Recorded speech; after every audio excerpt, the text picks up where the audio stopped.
électromécanicien de maintenance en intérim. 56 ans, je suis marié, j'ai 2 grands-enfants. J'habite Châlons, je suis né à Châlons.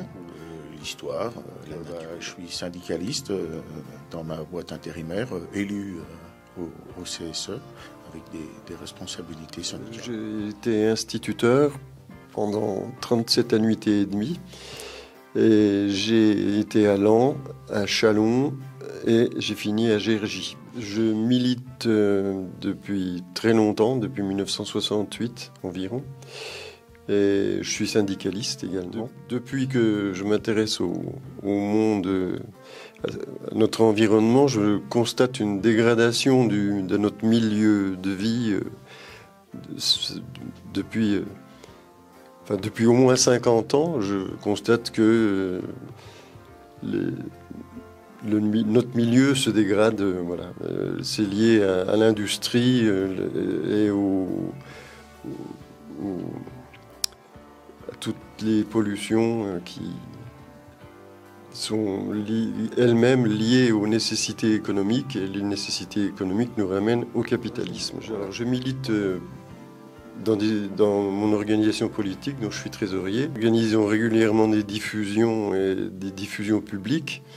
Et ça nous occupe déjà, et les discussions, la mise au point de notre militantisme nous occupe déjà beaucoup. Donc ça fait quelques années que je suis adhérent au Parti ouvrier indépendant et démocratique. Ce qui m'a fait adhérer, c'est la lutte contre le capitalisme qui, on le voit, mène l'humanité à sa perte.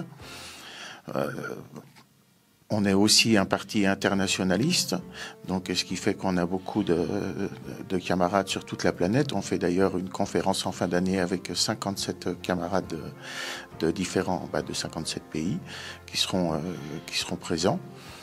Et nous, on propose une autre société, quoi. Donc on l'impose pas, surtout pas. Ce qu'on veut, c'est la proposer. Donc c'est mettre en place une assemblée constituante par le peuple lui-même, où il choisit vraiment la vie qu'il veut avoir et qu'on ait un partage un peu plus équitable des richesses, parce qu'on le voit en gros sur toute la planète, 1% des gens possèdent 90% des richesses. Et ça nous va pas, quoi. C'est un système qui détruit non seulement les humains, mais aussi toute la faune, la flore, tout ce qui fait notre vie sur cette planète, quoi. Donc il y a un moment donné, faut dire stop. Donc voilà, c'est déjà et surtout pour ça, pour revenir à des vraies valeurs. Alors nous on est pour intervenir concrètement dans la lutte de classe. On intervient dans nos syndicats. On organise autour de nous, hors des syndicats. On a des positions qui peuvent sembler voisines de celles du NPA ou de lutte ouvrière. On n'a pas d'hostilité vis-à-vis de ces partis. Chaque fois qu'on peut faire une campagne en commun sur un sujet, on le fait. Par exemple, on a fait des manifestations en commun. Je sais qu'il y avait des représentants de lutte ouvrière et du NPA dans la dernière période sur l'Ukraine, par exemple. Enfin bon, contre la guerre en Ukraine, où nos mots d'ordre étaient retrait des troupes russes d'Ukraine, mais retrait des troupes françaises d'Afrique et retrait de l'OTAN, enfin retrait des troupes françaises de l'OTAN. Enfin, on est sur des bases internationalistes. Donc on a pu se retrouver dans certaines manifestations avec eux, comme avec le PCF ou d'autres partis de gauche, si on est d'accord sur des mots d'ordre. Ceci dit, on a notre propre notre propre expression, en particulier parce qu'on est une des rares organisations à publier un hebdomadaire qui s'appelle la Tribune des Travailleurs. La Tribune des Travailleurs, et cette semaine, la une, c'est sur les travailleurs, les territoriaux, qui se battent pour conserver leurs acquis. Ce qu'on demande, parce que c'est vrai, c'est une assemblée constituante en France pour la mise en place d'un gouvernement ouvrier, mais c'est vrai qu'il va sans dire même que nous, ce qu'on veut, c'est sur l'ensemble de la planète, quoi. Tu vois, pour toute l'humanité. Donc, il faut qu'on change de système de pensée. Et on n'est pas tenant des frontières, on ne croit pas aux frontières. On n'est pas des extrémistes comme nous classent nos ennemis de classe. Moi, je me sens pas extrémiste. J'ai pas de tête à couper ou de sang à faire couler, loin de là même. J'ai même plutôt une bonne place à mon patron, à lui donner un salaire comme à tous les humains, un salaire digne de ce nom, dans lequel il puisse faire vivre sa famille et nourrir ses enfants de manière décente. Donc je me sens vraiment pas un extrémiste. Nous, ce qu'on veut, c'est ça, quoi. C'est vraiment une grande vision humaniste pour l'ensemble de l'humanité, sans ce surproductivisme, sans cette accumulation d'argent qui sert à rien, qui sert à acheter des yachts avec des robinets en or, qui sont des choses parfaitement futiles, qui détruit tout notre environnement, et ce qui fait que voilà, on va laisser quelque chose d'infect à nos enfants et petits-enfants, et ce qu'on essaye de faire, c'est d'en faire prendre conscience au maximum de gens. Il faut arrêter. On n'a rien à imposer, mais on voit que ce système nous mène à rien, nous mène dans le mur. Donc c'est pour ça qu'on y croit. On voit que le capitalisme porte en lui la guerre, hein, comme le disait Jaurès, avec ce vieil adage, moi qui me révulse toujours à dire qui veut la paix prépare la guerre. Bien évidemment, c'est faux. C'est sûrement vrai pour les vendeurs d'armes, sûrement vrai pour engranger des milliards de dollars en vendant des bombes, mais moi je maintiens que qui veut la paix prépare la paix. C'est-à-dire dans la grande ouverture, la tolérance qu'on peut avoir avec tous les autres êtres humains. On n'a pas besoin de frontières, on n'a pas besoin de drapeaux, on n'a pas besoin de patrie, on n'a pas besoin de nation. On a besoin simplement de vivre heureux sur cette planète qui nous accueille, hein, comme d'autres sortes de vie. Et voilà, c'est tout simplement le message qu'on souhaite partager. Alors, tu nous parles que le POID est un parti d'ouvriers. Est-ce que tu peux me dire ce que c'est qu'un ouvrier? C'est-à-dire que, bon, est-ce qu'un ouvrier, c'est quelqu'un qui travaille dans une usine à la chaîne ou qui se travaille avec ses mains, qui se saisit les mains? Ou est-ce qu'un prof? Ou est-ce qu'un administrateur? Un territorial? Est-ce que tu peux me dire ce que c'est qu'un ouvrier? Parce que je pense que quand on dit ouvrier, il y a des gens qui se sentent exclus, puisqu'ils ne sont pas forcément ouvriers dans le sens où on peut l'entendre. Est-ce que tu peux nous préciser ce que c'est qu'un ouvrier pour vous?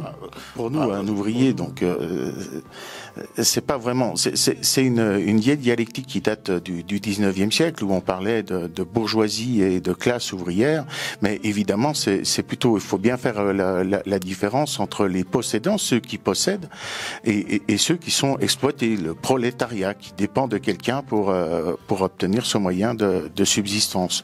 Donc ce qui fait que nous, quand on a notre idée de parler de classe ouvrière, ce sont tous ceux qui sont dans le prolétariat. Donc ce qui fait que c'est pas uniquement les ouvriers, c'est tous ceux qui possèdent pas le capital en vérité. Donc ceux qui possèdent le capital, je vous invite à aller chercher, vous verrez qu'on le voit pas, ils ont pas de nom. C'est pas comme nous, on a des noms, des matricules même, on est même numéroté quand on pointe à l'usine, mais eux non, ils ont pas de nom. On leur emprunte des milliards, ça nous coûte des dizaines de milliards de fameuses dettes, d'emprunts et d'actionnaires qui on leur reverse les 3/4 de notre création de richesse par les fruits de notre travail, et eux ils n'existent pas. Ces grands secrets du capitalisme, on n'a pas de nom. Donc moi, ce que nous on met là-dedans, c'est la classe ouvrière, ce sont tous ceux qui ne possèdent pas de capital. Alors c'est sûr que quand je dis à mon directeur que c'est un prolétaire, ça le fait rire, et pourtant c'est un prolétaire, ne fût-ce avec 10 000 euros par mois, il possède rien. Pour nous, par rapport au réchauffement climatique, ça reste assez simple. Alors bon, ça pourrait même être qualifié de simplisme, parce que c'est le capitalisme qui, dans son système de surproduction, crée cette pollution qui nous amène au réchauffement climatique. Donc nous, ce qu'on propose, c'est que l'humanité produise juste ce qu'elle a besoin, déjà pour assouvir ses moyens d'existence, se loger, se nourrir, se vêtir, la base. Hein, on n'a peut-être pas besoin d'une Porsche. Alors je sais que ça fait rigoler quand je dis ouais, on va tous être en Lada, mais d'un sens, bon, on va prendre l'exemple de la bagnole. Ça reste un tas de ferraille qui nous amène d'un point A à un point B, que ça soit marqué Tartampion ou n'importe quoi dessus, ça reste ça. On le voit on pourrait avoir des systèmes de transport collectifs qui sont bien plus agréables. Moi, je préfère 1000 fois monter en train à Paris qu'en voiture. C'est vraiment qu'une histoire de fric, toujours une histoire de fric. Donc, il faut qu'on sorte de cette logique et par le fait, en libérant du temps, parce que aussi on libérera du temps, il y aura un travail contraint par le fait, parce qu'il faut quand même faire tourner la société dans laquelle on vit, mais il y aura aussi dans notre société qu'on propose, certes utopiste, mais qu'on propose quand même, c'est un travail choisi où chacun pourra amener à la société ce qui lui semble correct. Et j'imagine que dans l'environnement, dans la protection de l'environnement, il y a autre chose à faire. C'est valable dans l'agriculture, une agriculture raisonnée où on amène de quoi manger correctement à tout le monde. Il y a vraiment des moyens. C'est pour ça que on est là, pour que tout le monde se réveille, essaye d'amener sa pierre à l'édifice de manière humble, certes, mais on peut tous le faire. Donc on peut protéger notre planète, parce qu'on n'en a qu'une. Et même si ils rêvent d'aller sur Mars, ça sera pas nous qui irons, quoi qu'il en soit, ou dans les mines. Donc on va revenir à Germinal sur Mars. Donc non, ça nous intéresse pas. Il faut vraiment qu'on intervienne en urgence. Moi, j'ai adhéré à des organisations révolutionnaires. Enfin, je peux dire, comme un ancien combattant, j'ai fait 68. Mais c'est sur la base d'une révolte vis-à-vis des injustices, les injustices en général. Et la situation s'est tellement dégradée. Quand on voit le sort qui est fait aux étudiants, aux lycéens, aux jeunes, maintenant, pour qui c'est de plus en plus compliqué de trouver un travail, on ne peut pas comparer à l'époque où il suffisait de se présenter dans une entreprise pour être immédiatement embauché, en partir la semaine suivante si on n'était pas d'accord, etc. Voilà. Et aujourd'hui, c'est dans la presse aujourd'hui, il y a 2 articles qui m'ont interpellé. Le premier, c'est sur Eurosérum.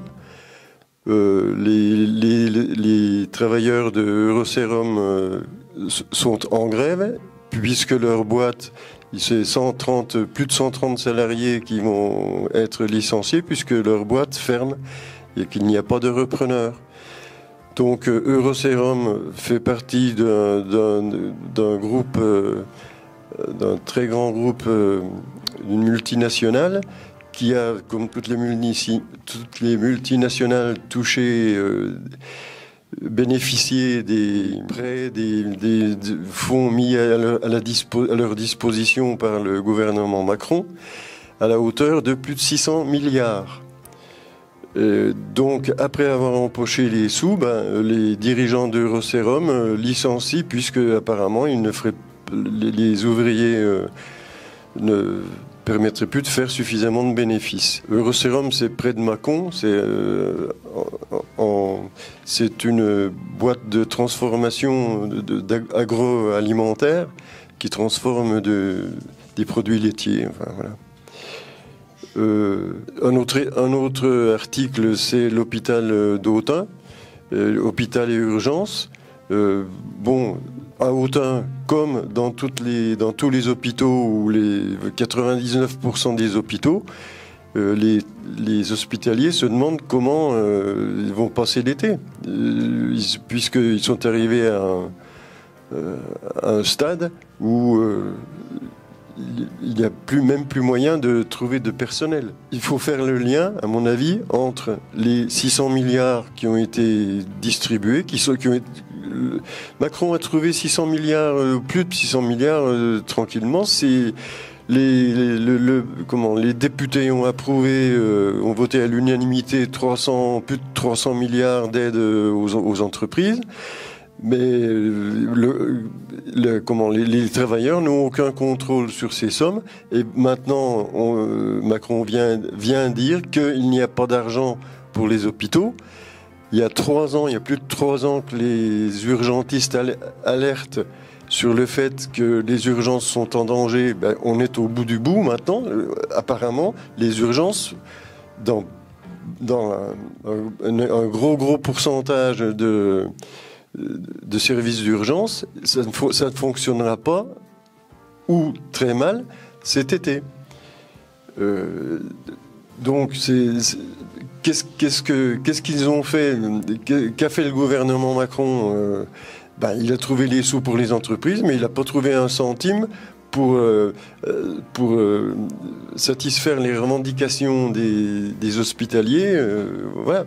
Ce qui fait que l'hôpital est dans un état au bord du gouffre. On peut dire exactement la même chose de l'école.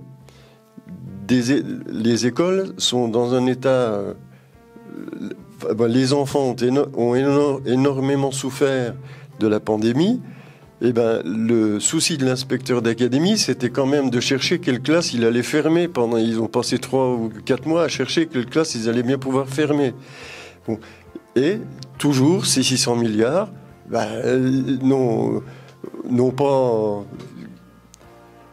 qui existaient, n'ont pas servi à améliorer le sort de l'école.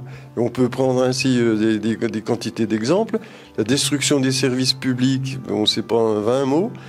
Je vois dans la presse les postières de Tournu qui, pendant la circonscription, Tournu, mais les postières de Tournu sont en grève pour la 5e fois cette année. Bon, la direction de la Poste fait tout pour que le service public soit détruit. Et ainsi, on pourrait faire une liste de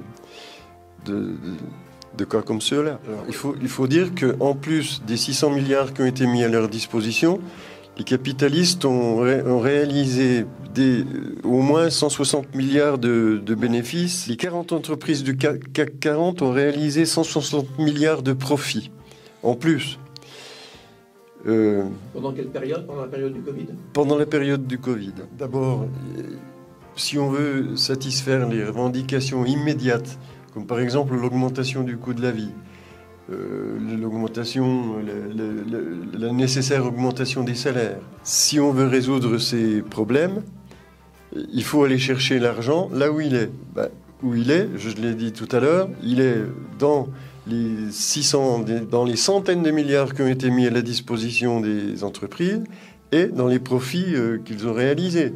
Mais c'est bien évident que si, admettons, l'Assemblée nationale décidait de confisquer ces profits, il y aurait une levée de bouclier de la part du Conseil d'État, de l'Union européenne est totalement opposée également à ce genre de pratique, et que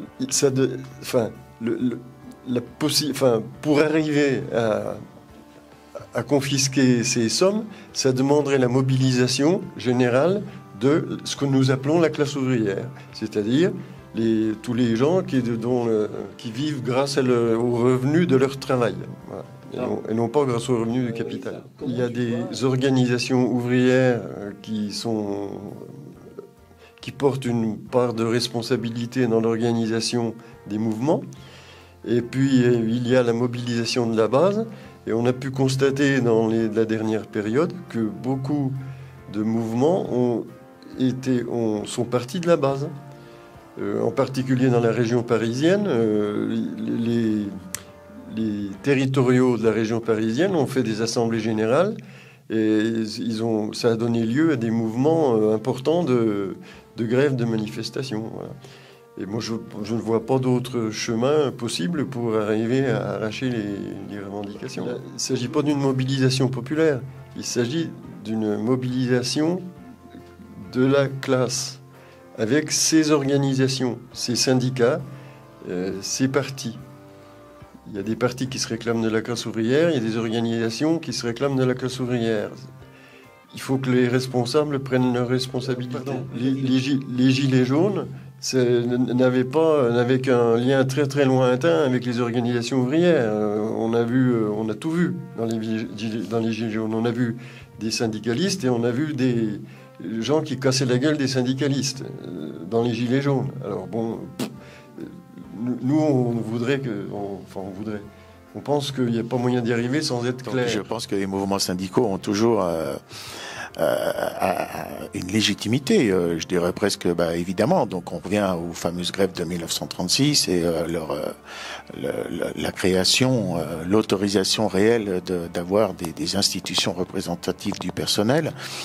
Après, on le voit depuis toutes ces attaques qui nous a fait perdre toute, comme on le disait tout à l'heure pour l'hôpital par exemple, c'est déjà le vrai problème de la sécurité sociale qui a été galvaudé et pillé ces 40, 50, 60 dernières années où normalement on devait à la base, l'idée c'était cotiser selon ses moyens, recevoir selon ses besoins. On voit bien maintenant qu'on va dans des cliniques privées, que nous les pauvres, on a extrêmement de mal à payer les surplus d'honoraires qui sont pas remboursés par la sécurité sociale, qu'on mange la sécurité sociale par un système mutualiste qui est aussi un faux semblant, parce qu'évidemment c'est pas des mutuelles, on le voit bien, c'est des groupes encore multinationales. On pense que le système capitaliste veut récupérer cette manne phénoménale qui est la sécurité sociale, dont le budget est quasiment équivalent à celui de l'État. Donc nous, ce qu'on propose, et d'ailleurs y compris au niveau syndical, je pense que chacun a un combat à mener et qu'il le mène sincèrement. C'est vraiment cette prise de conscience que si on se met tous ensemble, on peut y arriver.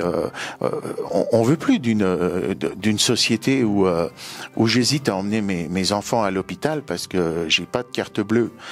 C'est une société dont on veut pas. La création de richesse, comme le disait Alain, on le voit bien. Ils ont pas de problème quand c'est pour sauver leur peau à trouver 600 milliards et on vient me dire qu'on a du mal à trouver 30 milliards pour qu'on ait une retraite digne de ce nom à 60 ans sous prétexte que l'espérance de vie a augmenté, mais l'espérance de vie a augmenté parce qu'on était en retraite à 60 ans et on le voit bien qu'à l'heure actuelle avec l'augmentation du temps de travail et de la retraite, nous la classe ouvrière on meurt de plus en plus tôt, on vit en moyenne à 67 ans en bonne santé, donc ce qui fait qu'on nous propose une retraite à 65 ans, il nous restera après une dure vie de labeur 2 ans à vivre en bonne santé. Donc non, à un moment donné, il faut que nous, quelque part, esclaves de cette société, on ait le courage de dire non. Non, non et non, on n'en veut plus. C'est pas possible. Donc on le voit à l'heure actuelle et c'est sûr que les gars sont dépités, désorientés. On n'y croit plus. On nous balance de l'individualisme primaire. On nous endort avec des émissions infligeantes dans tous les médias, télé, internet. On nous perd, mais nous c'est pour ça qu'on est là. Et avant tout, quoi, c'est vraiment pour amener une prise de conscience. Alors, j'irai pas jusqu'à dire qu'on est l'avant-garde consciente, mais ou consciente. Oui, mais voilà, c'est notre idée, quoi. Quand on pense qu'on nous vend de l'eau, on parlait, ne serait-ce que, on avait des syndicats intercommunaux de gestion de l'eau. Un être humain peut vivre une quarantaine de jours sans manger et 3 jours sans boire. Et on nous vend de l'eau, c'est devenu un bien. On fait des milliards, on achète même des Vivendi et de je ne sais quoi pour ça sur le fruit de notre eau. Donc non, il y a quelque chose qui va pas. C'est une société qui tourne sur la tête. Il faut vraiment qu'on ait le courage de se dire arrêtez là. Qu'on soit député ou qu'on fasse n'importe quoi, nous on n'est pas venus là pour ça. Bien sûr qu'il faudra aider cette 5e République, on le sait tous, elle est bonapartiste. Vraiment remettre le pouvoir dans les mains d'un seul homme ou au moins d'une oligarchie dominante. Et ça on n'en veut plus quoi. Donc il faut y arrêter. Et c'est pour ça que nous ce qu'on propose, c'est que on se rassemble, pas autour de nos idées parce qu'on n'a rien à imposer, mais autour des idées qu'on doit tous porter dans l'humanité, vraiment, et ça pour nous c'est important. Alors déjà c'est vrai que j'irai pas à dire tout et son contraire, de dire on se bat contre la 5e République, donc ce qui fait que ça nous intéresse pas d'être élus dans ce cadre-là. Mais sait-on jamais. Un miracle peut toujours arriver.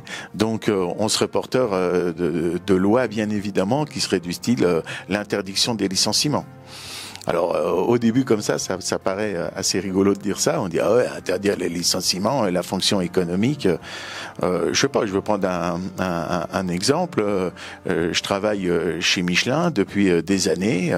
La famille Michelin a engrangé 40 à 50 milliards de capital. Moi, j'ose imaginer que quand la situation économique devient dure, Monsieur Michelin va me dire, ah écoute mon gars, t'as quand même bien bossé là. T'as pendant ces 30 dernières années, t'as fait un super boulot.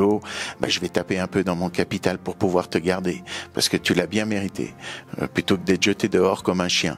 Donc, ouais, ça serait vraiment des lois dans ce style. Le fait de mourir dans la dignité, oui, aller un peu plus loin que la loi Leonetti, c'est des sujets qui sont pas faciles à aborder, donc c'est vrai qu'on peut pas y discuter sur un coin de table, ne fût-ce que de l'Assemblée nationale. Il faut vraiment une grande réflexion sur une loi nationalisation de la distribution de l'eau. Donc ça nous paraît quand même fondamental. Si on avait cette possibilité de pouvoir faire quelque chose dans ce monde-là, sans parler de la nationalisation de toute la création de richesses, évidemment, c'est notre rêve. Mais déjà ça, quoi. Voilà. C'est important, le droit de se loger.